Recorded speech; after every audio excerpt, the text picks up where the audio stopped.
எங்கேயாவது வெளியே கிளம்புறப்போ நிறைய வீடியோஸ் எடுக்கணும்னு சொல்லி வீட்டிலேருந்தே பேசிட்டு தான் போவோம். ஆனால் 2 பேருமே வெளியே போய் கொஞ்சம் ஷையாக ஃபீல் பண்ணுறதுனால வீடியோ எடுக்க மாட்டோம். ஒரு சின்ன சின்ன கிளிப் மட்டும் தான் கேப்சர் பண்ணுற மாதிரி இருக்கும். இன்றைக்கி தம்பி கூட வந்திருந்ததுனால நிறைய வீடியோ எடுத்து கொடுத்துருந்தான். அப்புறம் ஈவினிங் டைமில் எங்கே வெளியே போனாலுமே அதிகமாக பானிபூரி காளான் கடை அதுக்கு தான் அதிகமாக இருக்கும். எங்களுக்கும் அது ரொம்ப பிடிக்கும் அப்படிங்கிறதுனால சாப்பிடணும்னு நினைப்பேன். ஒரு 3 மாதமாக சுத்தமாகவே பானிபூரி காளானோ எதுவுமே சாப்பிடவே இல்லை. சரி இன்றைக்கி கண்டிப்பாக சாப்பிட்டு வருவோம் அப்படின்னு சொல்லி நினச்சிட்டு தான் போயிருந்தோம். ட்ரெஸ் எல்லாம் தேய்ச்சி வாங்கினதுக்கப்புறம் போய் சாப்பிட்லான்னு போயிருந்தோம். அங்கே போனதுக்கப்புறம் பானிபூரி சாப்பிட தோணலை, காளான் மட்டும் வாங்கி கொடுங்கன்னு சொல்லி தான் கேட்டிருந்தேன். காளான் வாங்கி கொடுத்துருந்தாங்க. காளான் டேஸ்ட்டும் சூப்பராக இருந்தது. அவங்க வந்து பேல்பூரி தான் எப்போவுமே சாப்பிடுவாங்க அப்படிங்கிறதுனால அதை வாங்கிக்கிட்டாங்க.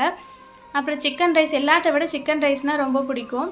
நிறைய காரமாக இருக்கும் அப்படிங்கிறதுனால அதிகமாக சாப்பிடக்கூடாது அப்படின்னு சொல்லிட்டு 1/2 தான் நானும் தம்பியும் ஷேர் பண்ணிக்கிட்டோம். அவங்க வந்து எக் ரைஸ் வாங்கிக்கிட்டாங்க. எனக்கு ஸ்வீட்ஸ் எல்லாம் அவ்வளோவா பிடிக்காது. ஒரு குறிப்பிட்ட ஸ்வீட்ஸ் மட்டும் அப்படின்னா சாக்லேட் சாக்லேட்னா எல்லா சாக்லேட்டும் சாப்பிட மாட்டேன். டைரி மில்க்கும் இந்த மாதிரி டோனட்டு ஒரு குறிப்பிட்ட ஸ்வீட் மட்டும்தான் பிடிக்கும். மற்றபடி ஃப்ரூட்ஸ் தான் அதிகமாக பிடிக்கும். ஸ்வீட்ஸ் எல்லாம் எதுவுமே பிடிக்காது அப்படிங்கிறதுனால சாப்பிட மாட்டேன். இந்த டோனட் வந்து சின்ன பிள்ளையிலேருந்தே எனக்கு ரொம்ப பிடிக்கும். அதுவும் இந்த டேஸ்ட்டு வந்து எங்கேயுமே கிடைக்கல அப்படிங்கிறதுக்காக கொஞ்ச நாள் சாப்பிடாமல் இருந்தேன். எனக்கு பிடிச்ச மாதிரி டேஸ்ட் எங்கேயுமே கிடைக்கல அப்படின்னு சொல்லிட்டு சாப்பிடாமல் இருந்தேன். ஒரு டைம் இந்த கடையில் ரீசெண்டாக சாப்பிட்டப்போ எனக்கு பிடிச்ச மாதிரி அதே டேஸ்ட்டில் இருந்தது அந்த டோனட்டு. அப்போ இருந்து இந்த டோனட்க்கு வந்து நான் அடிக்டே ஆகிட்டேன். அதுவும் நல்லா ஹீட் பண்ணி மெல்ட் பண்ணி கொடுப்பாங்க. சாப்பிட்றப்போ செம்ம டேஸ்ட்டாக இருக்கும்.